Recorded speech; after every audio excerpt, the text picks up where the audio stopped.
Today, I will be embarking on my most treacherous journey on the channel so far. I will be venturing into 2B2T, the oldest anarchy Minecraft server, a wasteland filled with griefers and hackers. The mission today is to see if I can survive 2B2T. I need to travel 100,000 blocks from spawn to be safe.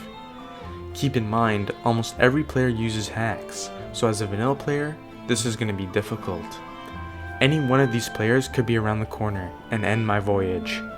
Join me on my journey as I attempt to survive this seemingly impossible.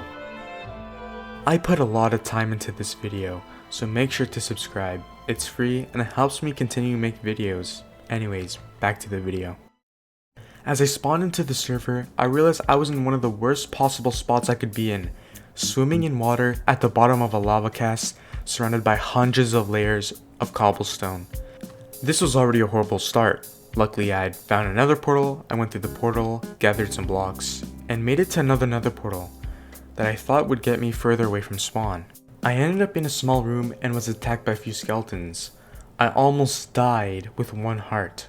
I fled for my life to find an obsidian highway system spanning tens of thousands of blocks. This was a major game changer, as I now had easier access to leave spawn as soon as possible, not having to traverse the waste landscape of 2B2T. Taking this highway will make me more vulnerable to players, resulting in death, but it was worth the shot. Running down the highway, I found a few animals. I quickly killed them for food to heal from my one heart and continued on my journey.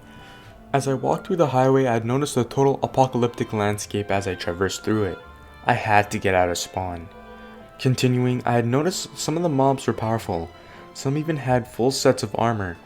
No wonder why I couldn't kill that skeleton. After traveling the highway, which felt like forever at this point, I came across trees.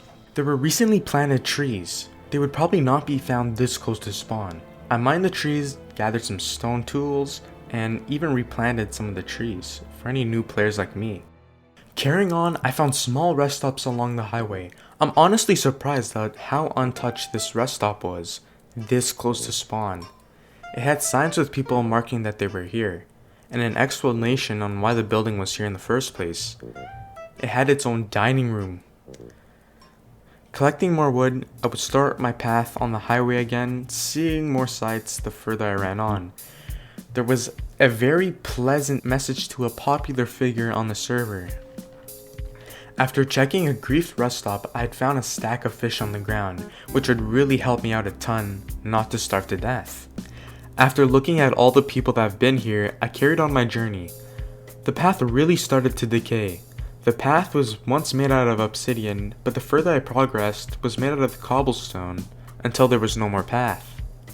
I happened to stumble upon a house, and in classic 2B2 fashion, I obliterated the house, leaving no evidence of its existence, embracing the culture of the server.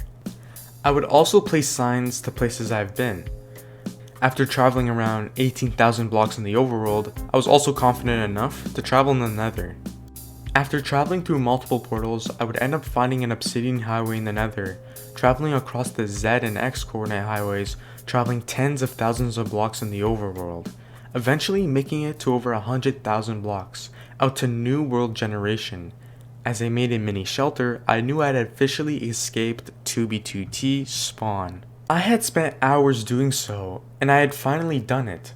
The wasteland known as 2B2T brought me on a long journey, until something I could have never expected. There was a rollback, now I have to do all that again, oh my god.